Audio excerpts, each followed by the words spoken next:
Geeses or gooses and ganders.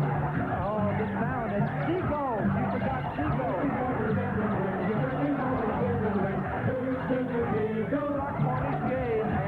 Tommy, stop this right now. Is there any other bird you forgot to mention? Just one bird I forgot. What? Ladybird. Birds is beautiful animals. Vivian says a bird in your bush is worth two in your shrub.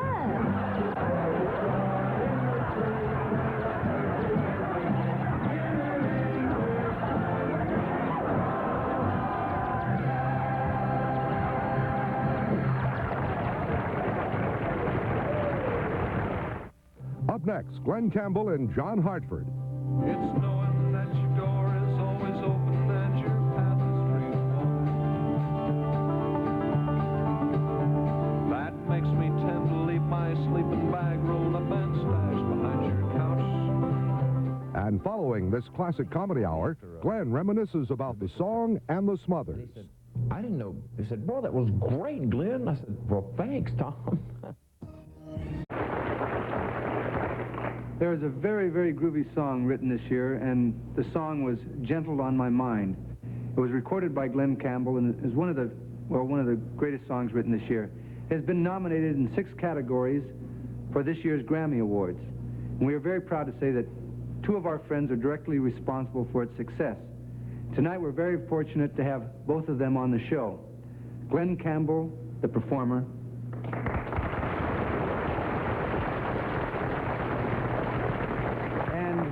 John Hartford, the composer. Here they are together with song poem Gentle on My Mind.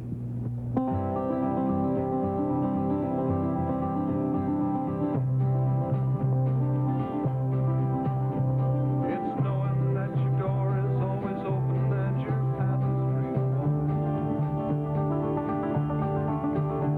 That makes me tend to leave my sleeping bag rolled up and stashed behind your couch.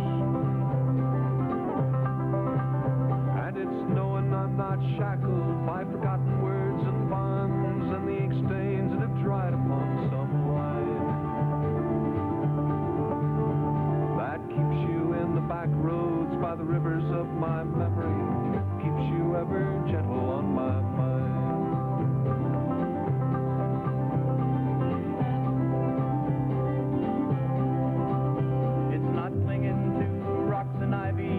On their columns now that bind me,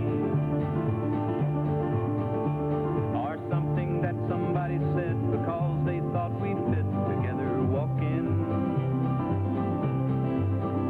It's just knowing that the world will not be cursing or forgiving when I walk along some railroad track and find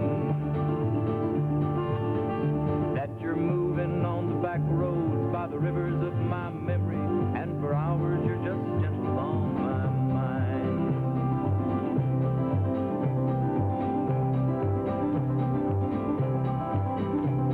The wheat fields and the clotheslines and the junkyards and the highways come between us.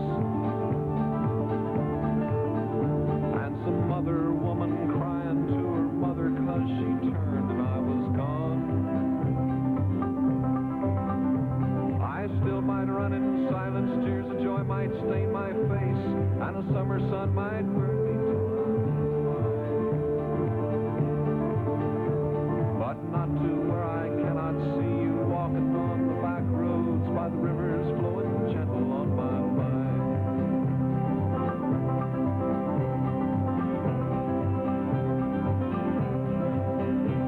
I dip my cup of soup back from the gurgling, crackling cauldron some train yard. My beard rough and cold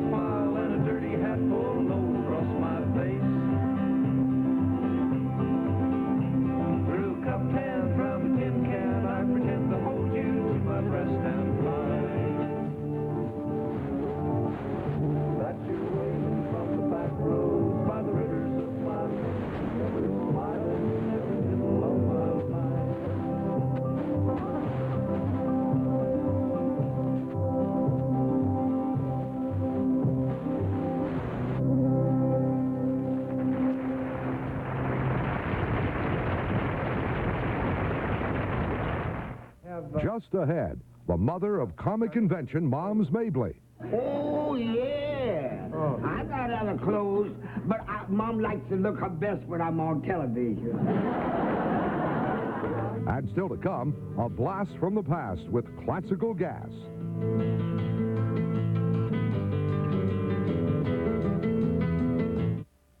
Yes, indeed. I'm Greg. Right now, we'd like to bring back a wonderful lady who's been on our show several times this year, and she really breaks everything up. And I know you're going to be happy to see her again. So let's have a big hand for Moms Mabley. Bless you pretty hard. Oh, Mom feels so good. I'm so glad to be back on the show again. Mom's been busy.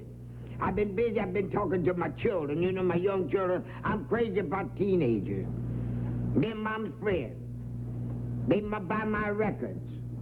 Them old people don't buy my Mom's records. No. They mad at me because I ain't getting that $48 a month. I can't live on no $48 a month. I go say, you handsome young man, $48, he'd beat me to death. But Mom's been going to school, night school. I'm taking up languages, learning how to speak every day. Because if that old bum goes off, no telling what part of the world I'll be blown to. And wherever I am, I want to be down with it. I want to know what's happening. A man was out riding on the freeway, and he met hitchhikers on the side of the road, one of the boys, you know, hitchhiking, so he picked him up. So they was driving along down the road, and the man was talking to him, said, "Where you going, son?" He says, "I don't know, man. Anywhere you go is all right with me." So the man was parked talking to him. He passed the road he's supposed to turn off at. He said, "Oh, my goodness, I done passed the road I'm supposed to turn off at. So I got to back up. I got to go down that road." So he told him, he said, "Look out and see if you see anything coming." So he looked out. He said, "I don't see nothing but a dog." So the man backed out, and just as he hit the freeway, bam! Something hit him, knocked him through the windshield, cut his face and everything, broke his arm. He said, "Man, I thought you said you didn't see nothing coming but a dog." He said, "Yeah, man, but it was a greyhound."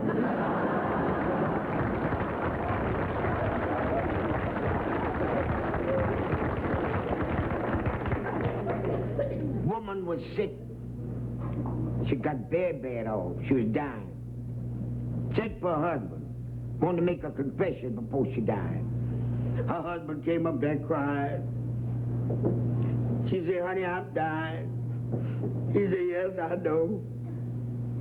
She said, "But I got a confession to make before I die." Say, "I haven't been true to you." Say, "I've been running around with other men." He said, "Yes, I know.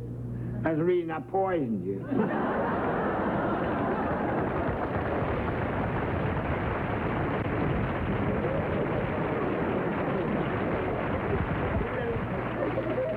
Colored boy went to integrated school. Only one in the school. So they come up that evening for the spelling class and everything. Little Johnny sitting there with his little white shirt on and a little tie, looking all nice. So the teacher, the white teacher, so she looked over at one little boy and says, "Jimmy, spell cat." Little Jimmy jumped up. The white boy says, "C-A-T, cat." Says, "That's right. That's nice, Jimmy." Looked at another white boy and said, "Tommy, spell rat." He said, "R-A-T, rat." Said, "That's good." He said, "How?" Said, "Johnny, spell chrysanthemum." Johnny says, "What color, white or pink?" He said, "Pink." He said, P-I-N-K, pink.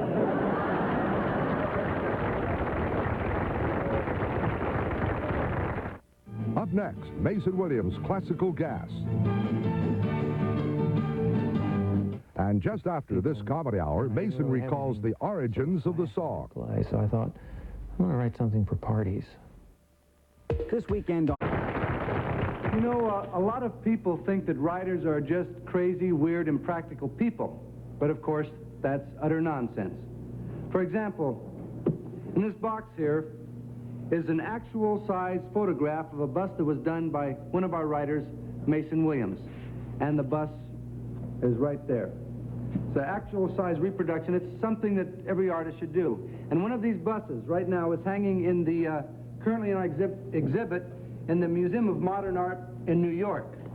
Now, Mason Williams also sings, plays the guitar, and he's a very fine songwriter. He wrote our theme song. Now, he's just recorded an album for Warner Brothers entitled The Mason Williams Phonograph Record. And tonight he's going to play a cut from that album, one of his own compositions, a classical guitar piece entitled Classical Gas. So, ladies and gentlemen, here's the big bus man himself, Mr. Mason Williams.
Still ahead, Pat Paulson and the presidency. Will I ease the causes of racial tension? Will I bring a peaceful end to the war in Vietnam? Will I improve America's foreign relations? Sure, why not? Tonight on E! At 9, it's A Brave New World, where men are women, women...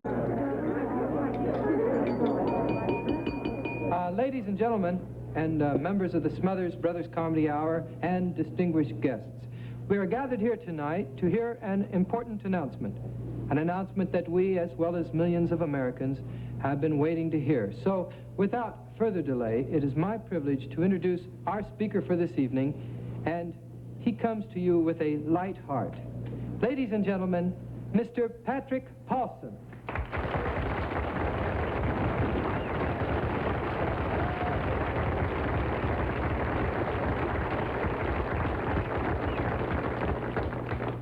Thank you, Dick, Tom, the entire Smothers Brothers Comedy Hour, and the vast affiliated stations, the Columbia Television Network, Thomas H. Dawson, President, and my fellow Americans. As I look over this large gathering, I find that I know a great many of you. Some personally, some by reputation, others by fear. I appreciate your courtesy in hearing me tonight, but let's not plunge right to the point. We live in a time of decision, a time of dissent, a time of de trouble I've seen. 100 years from now, history will rear its ugly head and say, this was mankind's golden era.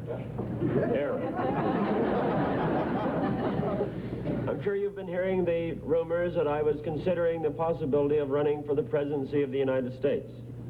Up to this time, I've done my best to dispel these rumors, rumors of the worst kind. True rumors. In response to the overwhelming groundswell of public demand, realizing that each of us must share his abilities for the glory of flag and country, I will now give you my answer. Now I ask you, will I solve economic problems? Will I ease the causes of racial tension?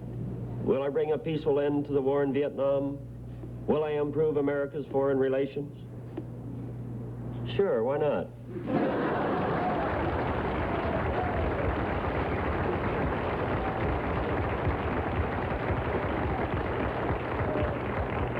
And most important, would I be your president?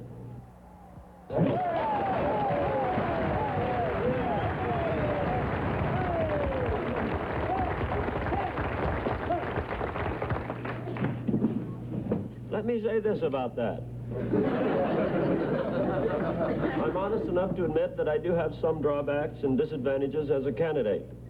Although I am a professional comedian, some of my critics maintain that this alone is not enough. I cannot deny that I stand before you untested and inexperienced. I've spent only 2 years in television, never as a romantic lead or a song and dance man. Now that you know I'm a candidate, for those of you who may not be familiar with the other candidates and non-candidates, let me offer a factual, non-partisan analysis. My own affectionate favorite is Richard Nixon. This humble man has once again offered himself as a candidate on the basis of his experience. And I think we should accept him on that basis. After all, why go to the trouble of breaking in a new loser?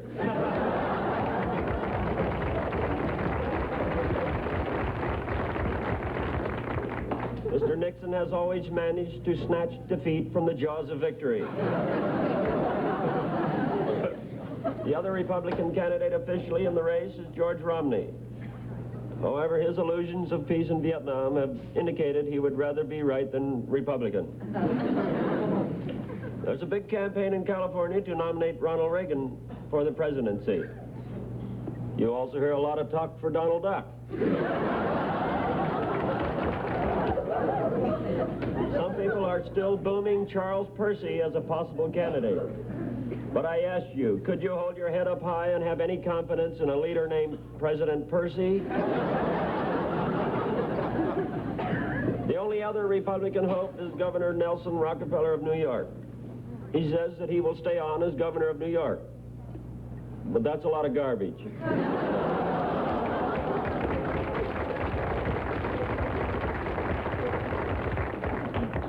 Let us not overlook George Wallace, the mouth that roared.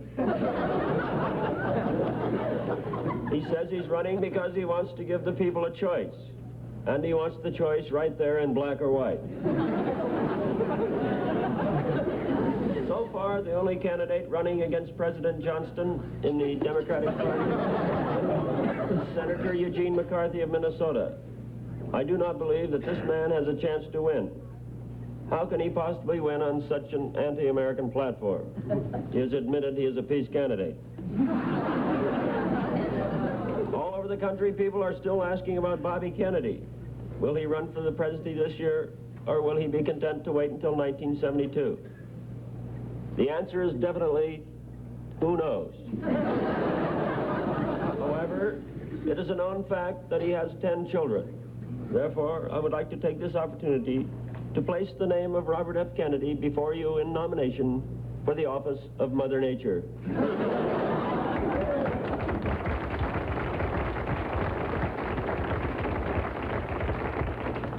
That brings us to the final paragraph of this unbiased, nonpartisan hatchet job on the leading presidential prospects. Last but perhaps least is the incumbent Lyndon Baines Johnson. Whatever we may think of him, and I think levity would be inappropriate at this time, let us be realistic. President Johnson and his critics are poles apart. The polls show that only 3 people in the entire country would receive more votes than LBJ if the election were held today: William Jennings Bryan, Wendell Willkie, and Dizzy Gillespie.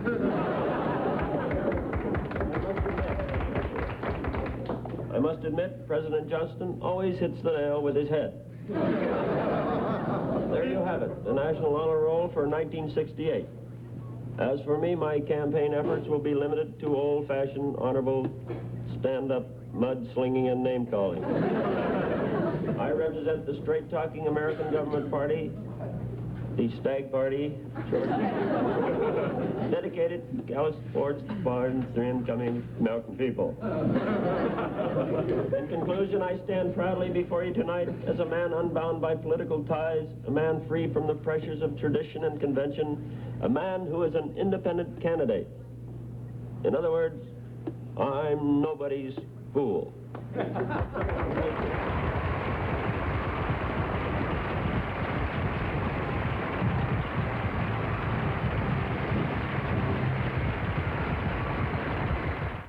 Directly ahead, music with Tom, Dick, and Glenn. Thank you very, very, very much. Thank you very much for the New York Mets. Thank you very much. Thank you very, very, very much. Thank you very much for our national debt. Thank you very, very, very much. And still to Once again, Glen Campbell.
That was beautiful. You know, it's going to be, it's really going to be gas working with you this summer, too. Well, I'm really looking forward to it, Tom. And Well, wait a minute. You guys should explain. Let everybody else into what you're talking about. Oh.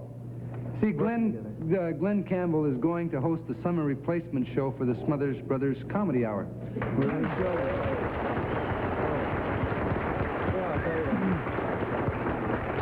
I'm really excited about it, Tom. Oh, excuse me.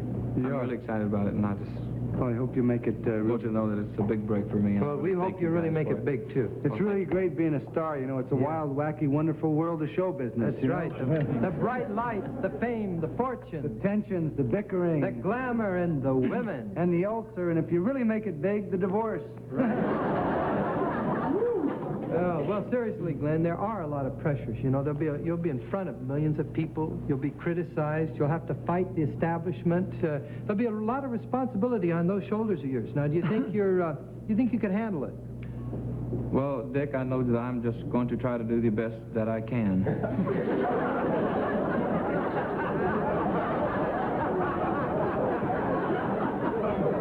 You'll do fine. You already talk better than Dickie. That's right. No, seriously, hey, no, I've been watching you guys, and I've learned a lot, too, you know. I learned not to watch us. That's right. Now I know how to do things, you know, like say big things like things, and how to be a good host and be relaxed. Right. And fall down. But thank you. Thank you. Yeah. By the way, are you Rowan or Martin? Glenn, you're really a funny, zany character, you impetuous, wild, funny singer, you. Okay, enough of that, Tommy. Hey, and why don't you tell the folks and the people at home why we chose Glenn to host the summer show, right? Well, we considered and we interviewed a lot of people for the star to replace the summer show, and many people, and all during these interviews, Glenn was the only one that came into the interview naked. Well, that set him apart, naturally.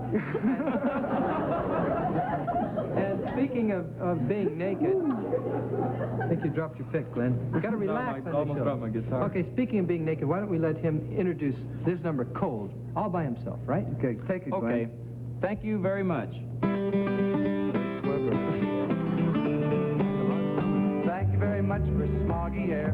Thank you very much. Thank you very much. Thank you very much for Medicare. Thank you very much. Thank you very much for the New York Mets. Thank you very much. Thank you very much. Thank you very much for our national debt. Thank you very much. Thank you very much for Governor Reagan, Lady Bird, and Eartha Kitt. Thanks for the highway beautification. Thanks a lot for censorship.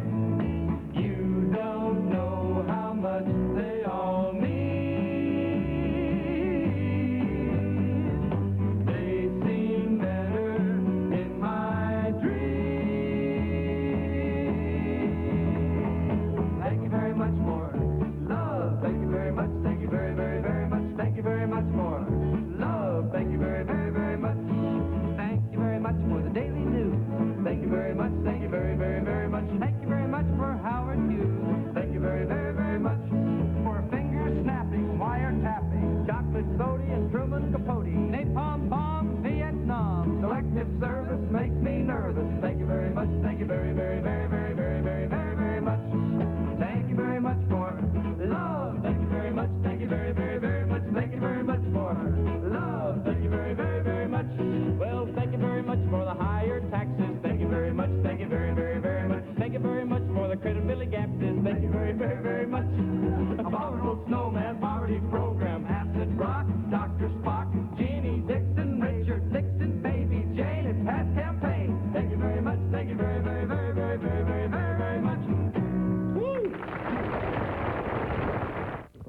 Just ahead, musical memories of the show with Mason Williams, John Hartford, and Glen Campbell. They wrote a horseshoe and put me in here, and I could do anything. I could go in any direction. And that's why the summer show was a hit. That's why the Glen Campbell Good Time Hour was a hit. I'd like to say once again, thank you very much. Thank you very much. Our guest for tonight. Very much. Thank you very much. Thank you, Tom, and we'd like to thank our guests very much. Thank you, Dick. Thank you, Brother Tom. I want to thank you. We'd like to thank all you the... more than anyone. You've been... No, I thank you more. You've been my brother, and I want to thank you for being my brother. You have nothing to do with it, but I want to thank you. Well, I'd like to thank you for thanking me for being your brother. Since there was nothing I could do about it, I'd like to thank you once again for being my brother. I'm responsible for you being my brother. No, you had nothing to do with it. Yes, I do. You I were said, just a little Mom, I kid. want a brother. You couldn't even talk when I was... I could not. You can't say you could because you can't. Thank you very much. Thank you very much. And we'd like to thank you for being a wonderful audience, and you out there for being a wonderful audience, and we'd also like to thank our wonderful guests for tonight, Glen Campbell, Moms Mabley, and John Hartford, and Pat Paulson, and Mason Williams. Give him a hand.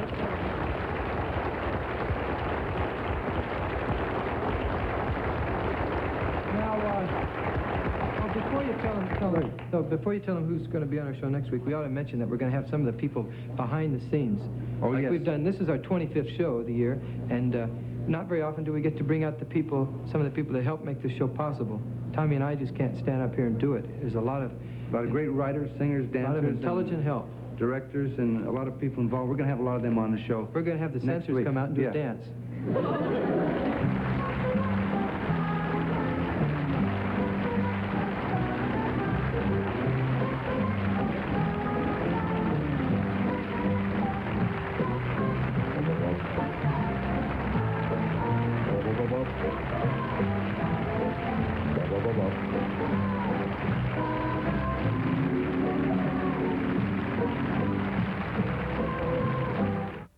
You know, it was really great having Glen Campbell on the show that first season, and it was sort of like the timing was right for something big to happen.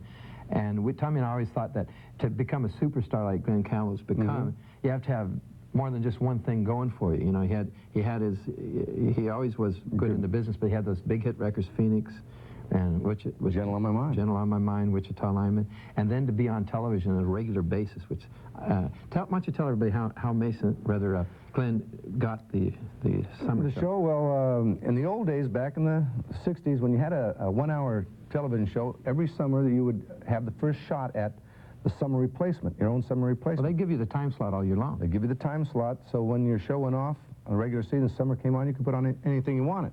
And we found Glen Campbell, and we called it the Summer Brothers Smothers Show. And we were looking for someone to host our spot because we wanted it warm when we came back after the new season started. So we came up with Glen Campbell, and we saw him on television. We saw Gentle. We listened to Gentle. Wasn't the story was we did the Joy Bishop talk show? Well, Tommy, he'd called me after the Bishop show, and he said, I didn't know. He said, boy, that was great, Glenn. I said, well, thanks, Tom. We'd got together through a measure. He'd given my phone number. And he said, just really out of the blue, he said, I think we'd like you to host the Summer Brothers Smothers show. And I said, really? He said, yeah. He said, you can read, can't you? And I said, yeah, if there ain't too many big words. I wondered if he could talk. And then when I saw him on the Joey Bishop show, he talked real good, and I said, well, how are you on reading cue cards? He said, what?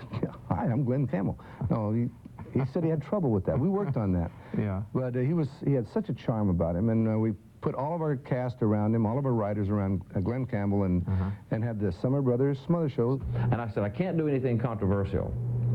But so what they did, I mean, with the writers they had, you know, my gracious, just incredible, you know. I know the Summer Brothers Smothers, Steve Martin, Rob Reiner, McLean Stevenson was the writer on the show, Jack Burns, Avery Shriver, Stiller and Meir were writers on that show. But they wrote a show and put Glen Campbell in it. They wrote a horseshoe and put me in here, and I could do anything. I could go in any direction. And that's why the summer show was a hit. That's why the Glen Campbell Good Time Hour was a hit. Key song for Glen Campbell was Gentle on My Mind. He opened every show with it. And those of you remember that wonderful show Glen had. And Johnny Hartford wrote that song? Johnny Hartford wrote Gentle on My Mind. Glen used it as his theme song. That you're moving on the back roads by the rivers of my memory, and for hours you're just gentle on my mind. I first heard Gentle on My Mind on radio, KLOS in Los Angeles, and it was a country station, and the thought really stuck in my mind. The song really stuck in my mind, like Gentle on My Mind. It just really blew me away. I thought, that's really good. So I got a copy of the record. I went out to the radio station, had him run me off a cassette. And then I met Hartford. I didn't meet him before I recorded Gentle on My Mind. I met him after when we started doing the Summer Brothers Smothers show. I had a record on it originally on RCA, and RCA pressing plant went on strike and they couldn't get the records, so Glen's record came into charts and he had a big hit on it, and so they had the two of us sing it together as a duet on the Smothers Brothers comedy. I dipped my cup of soup back from the gurgling, crackling cauldron in some train yard. You know, and funny, on this show, it's sort of loaded up because Mason Williams' Classical Gas. I remember when Mason wrote that song, and I told him, hey, leave it alone. That song, it's never going to happen. Tommy had just bought this huge house on Hollywood Hills on Curzon Terrace. I think it's the 15,000 square feet and a 4,000 square foot guest house with a tunnel under a shooting gallery under the pool, and Mason was living in the guest house, and he was walking around. Every time he laid by the pool, you hear this guy come in. Dick, listen to this. Dun, dun, dun, dun, dun, dun, dun. What do you think of that? He says, busy, Mason's too busy. Dun, dun, dun, dun. I must have heard Classical Gas 1,000 times before it was recorded. Yeah. I hated the song. I think I'm like the guy who told Rodgers and Hammerstein, Oklahoma will never be a hit.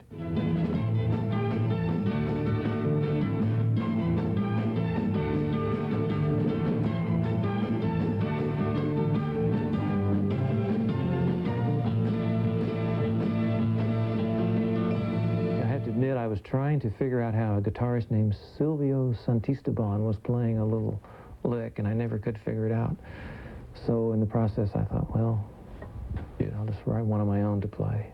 So that was the very beginning of it. And then also I'd been to a party with Roger Miller, and they passed the guitar around to people, and I didn't really have anything sort of flashy to play. So I thought, I'm going to write something for parties, just something that goes up and down the neck and looks like that there's a lot involved.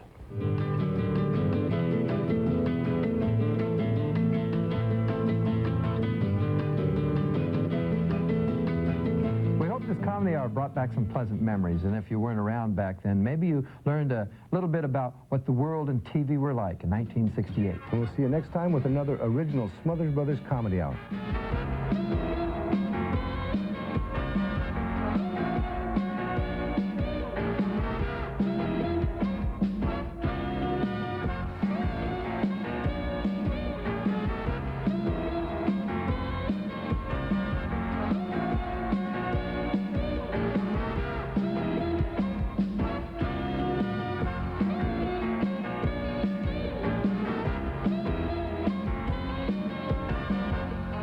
Tomorrow on the Smothers Brothers, Jimmy Durante and the Turtles. Dude.